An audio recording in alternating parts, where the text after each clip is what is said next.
Hello students, आज का हमारा टॉपिक है बिट रेट। बिट बेसिकली क्या होती है? Bit is a single binary value. It is the smallest unit by which the digital data is represented. जो computer system होता है वो हमेशा बाइनरी वैल्यू में डेटा को प्रोसेस करता है, और उस बाइनरी वैल्यू को की दो वैल्यू होती हैं, 1 और 0। When the voltage level is high, it is treated as 1. When the voltage level is low, it is treated as 0. अगर हम 8 बिट्स को ग्रुप कर देते हैं तो वो हमारी एक बाइट बन जाती है। Means group of 8 bits is called as byte. When we combine half of one byte, or you can say 4 bits, it is referred as a nibble. आप लोगों ने देखा होगा, जिस कंप्यूटर की हम बात करते हैं तो हम कहते हैं 32 बिट माइक्रो प्रोसेसर या 64 बिट माइक्रो प्रोसेसर। तो इस 32 बिट और 64 बिट माइक्रो प्रोसेसर का मतलब ये होता है कि एक सीपीयू साइकिल में वो सिस्टम 32 या 64 बिट को प्रोसेस कर सकता है। और वो जो 32 बिट है, this are referred as word, यानी कि 4 बाइट का एक वर्ड बनता है 32 बिट के लिए, और 8 बाइट का एक वर्ड बनता है 64 बिट के लिए। तो what we are here to discuss, हम यहाँ पे क्या डिस्कस करना है? Basically bit rate. तो जो हम कंप्यूटर नेटवर्क की बात करते हैं तो इन्फॉर्मेशन एक सिस्टम से दूसरे सिस्टम तक थ्रू फिजिकल मीडियम मूव करती है और वो डेस्टिनेशन पे पहुंच जाती है। तो जिस स्पीड से नंबर ऑफ बिट्स ट्रांसफ़र होती हैं उसे बिट रेट कहा जाता है। मीन्स एक टाइम पीरियड में ट्रांसफ़र होने वाली बिट्स को from source to destination is referred as bit rate. Bit rate is describes the rate at which bits are transferred from one location to another location. Location क्या होती है? Source to destination. दो एक source है, एक destination है, उनके बीच में कम्युनिकेशन मीडियम है। तो जिस रेट से एक गिवन टाइम पीरियड में, यूजुअली पर सेकंड की बात हम करते हैं, पर सेकंड जितने नंबर ऑफ बिट्स ट्रांसफ़र की जा सकती हैं उसे बिट रेट कहते हैं। बिट रेट को हम बिट्स पर सेकंड, किलो बिट्स पर सेकंड यानी केबीपीएस, और मेगा बिट्स पर सेकंड एमबीपीएस में रिप्रेजेंट करते हैं। तो व्हेन वी से bit rate, this bit rate is the number of bits transferred per unit amount of time from one location to another location। एक given time period में transfer होने वाली number of bits जो एक स्थान से दूसरे स्थान तक जाती हैं उसे बिट रेट कहा जाता है। अब बात आती है बिट लेंथ की। बिट लेंथ क्या है? Bit length is the distance of one bit occupies on the transmission medium. जब ये बिट ट्रेवल करती हैं ट्रांसमिशन मीडियम पे तो बेसिकली 1 और 0 की फॉर्म में तो जाती नहीं है, ये जाती हैं वोल्टेज लेवल में। तो जितना वो लेंथ कवर करती है, डिस्टेंस कवर करती है एक बिट ट्रांसफ़र होने में, उसे बिट लेंथ कहा जाता है। और इसको रिप्रेजेंट करते हैं bit length is equal to propagation speed into bit duration, कि किस स्पीड से वो डेटा प्रोपेगेट हो रहा है और कितने समय के लिए प्रोपेगेट हो रहा है। तो इसको बिट लेंथ कहा जाता है। जैसे हम डायग्राम में देखेंगे, यहाँ पे ये एक डिजिटल सिग्नल शोन है एक्स वाई एक्सिस पे। वाई एक्सिस पे एम्पलीट्यूड शो होता है, एक्स एक्सिस पे टाइम रिप्रेजेंट होता है।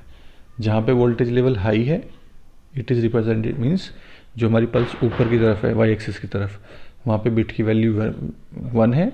जहाँ पे वोल्टेज लेवल एक्स एक्सिस पे आता है यानी कि ओरिजिन से आता है, वहाँ पे बिट की वैल्यू 0 है।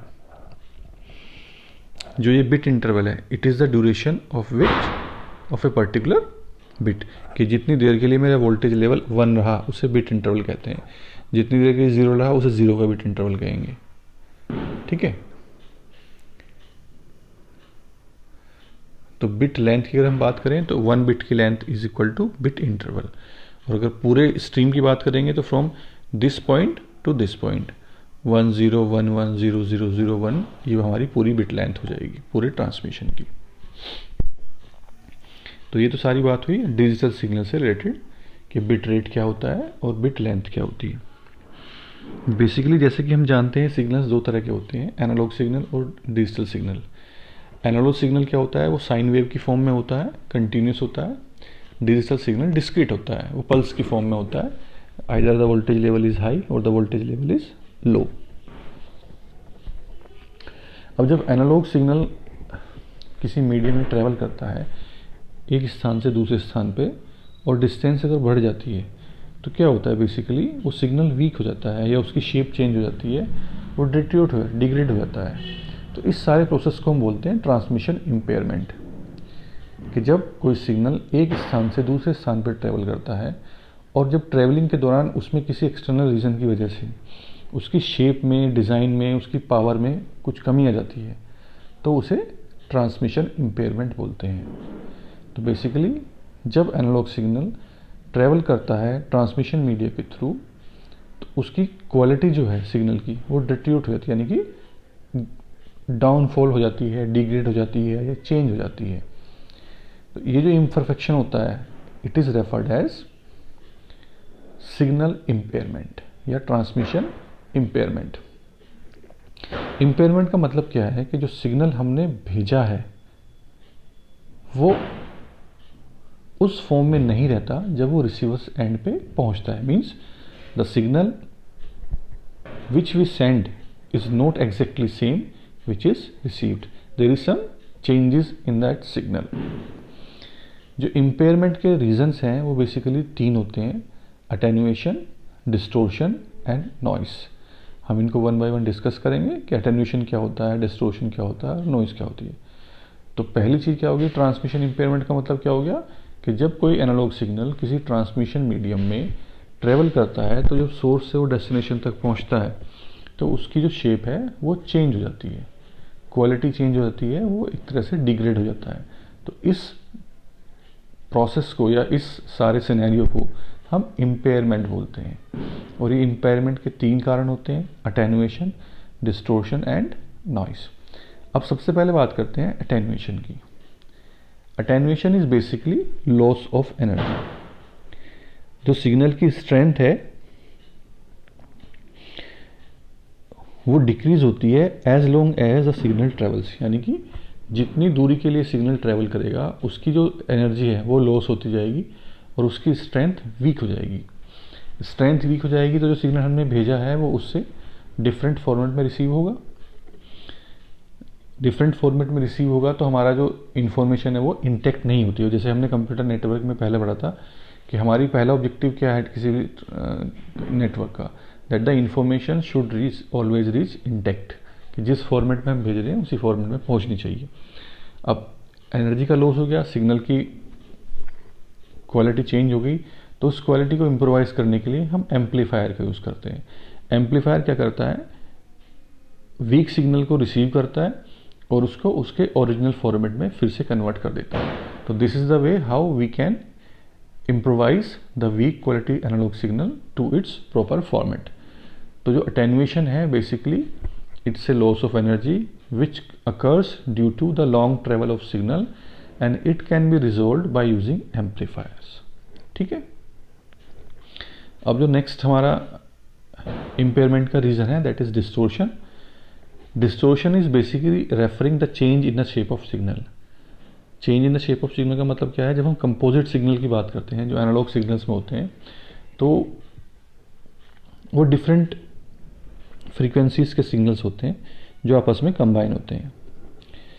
अब जब सिग्नल लॉन्ग डिस्टेंस पे ट्रेवल करता है थ्रू कम्युनिकेशन मीडियम तो वन कंपोनेंट, उस सिग्नल का एक कंपोनेंट पहले पहुंच जाता है, जो पहले वाला कंपोनेंट था वो बाद में पहुंचता है, किसी को डिले हो जाता है, तो जो एक्चुअल शेप है सिग्नल की वो चेंज हो जाती है। जो सिग्नल हम भेजते हैं वो उस फॉर्मेट में नहीं पहुंचता। तो इस चीज़ को हम बोलते हैं डिस्टोर्शन। क्योंकि हर एक फ्रीक्वेंसी की अपनी प्रोपगेशन स्पीड होती है। कंपोजिट सिग्नल में डिफरेंट फ्रीक्वेंसीज के सिग्नल आपस में कंबाइंड होते हैं, तो उन सारे सिग्नल्स को जो हम कम्युनिकेशन चैनल में भेजते हैं तो वो अपनी अपनी प्रोपगेशन स्पीड से पहुंचते हैं और रिसीविंग एंड पे उसका फॉर्मेट चेंज हो जाता है।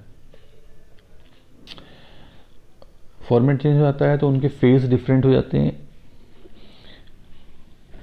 वो फेज वो नहीं होते जो सेंटर एंड पे होते हैं, तो इस कारण से सिग्नल में इम्पेयरमेंट हो जाता है। इम्पेयर मतलब the shape of the signal send by the sender is not exactly same as received by the receiver, कि जो सिग्नल की शेप हमने भेजी थी, फॉर एग्जाम्पल वो साइनसोइडल था, तो उसमें कुछ ना कुछ चेंज हो जाएगा। तो इस चीज को हम बोलते हैं डिस्टोर्शन, और इसकी वजह से सिग्नल की क्वालिटी चेंज हो जाती है। Now the third reason of impairment is noise. Noise का मतलब क्या होता है कि जब हम सिग्नल को ट्रेवल कराते हैं सोर्स डेस्टिनेशन, तो due to certain external reasons, किन्हीं एक्सटर्नल कारणों की वजह से उस सिग्नल के साथ अदर सिग्नल्स में मिक्सअप हो जाते हैं और वो उसकी क्वालिटी को चेंज कर देते हैं। Means some additional information is also added. अब नॉइज जो है वो कई तरह की हो सकती है। It can be induced noise, it can be cross talk noise, it can be thermal noise, it can be impulse noise, जो हमारे ओरिजिनल फॉर्मेट ऑफ सिग्नल्स को चेंज कर देती है।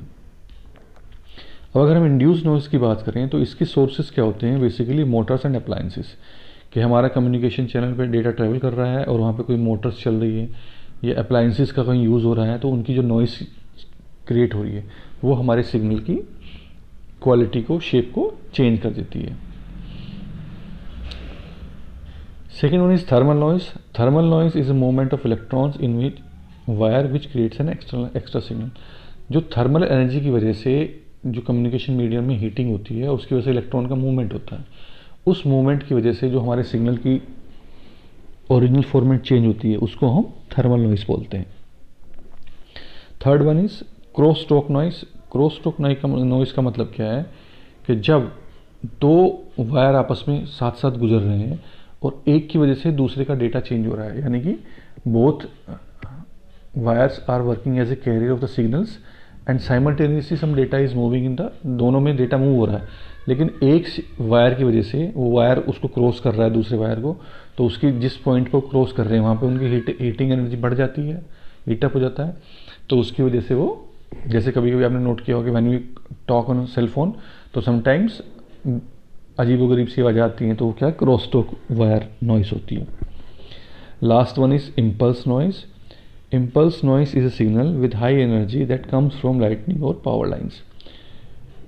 जब हमारे कम्युनिकेशन मीडियम में लाइटनिंग, जो थर्मल लाइट मतलब थंडर लाइटनिंग होती है, आकाशीय बिजली जिसको बोलते हैं, या कोई पावर लाइन वहाँ से ऊपर से गुजर रही है, उसकी वजह से जो नॉइस क्रिएट होता है, तो उसको हम इम्पल्स नॉइस बोलते हैं। तो these are basically three reasons जिनकी वजह से हमारा ट्रांसमिशन इम्पेयरमेंट होता है। ट्रांसमिशन इम्पेयरमेंट का मतलब क्या है कि हम जब इंफॉर्मेशन को, एनालॉग सिग्नल को एक प्लेस से दूसरे प्लेस पे भेजते हैं, तो किन्हीं रीजंस की वजह से उसकी लॉस ऑफ एनर्जी हो जाती है, दैट इज़ अटेन्यूएशन, उसकी शेप चेंज हो जाती है, दैट इज़ डिस्टोर्शन, या उसमें कुछ एडिशनल डेटा मिक्सअप हो जाता है, that is noise.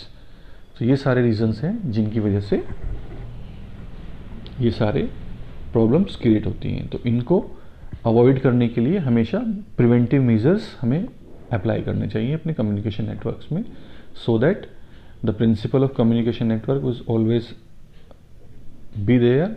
The principle is that the data should always be reach in intact form from sender to receiver. ठीक है, थैंक यू। बाकी नेक्स्ट टॉपिक में हम क्लास डिस्कस करेंगे। Thank you very much.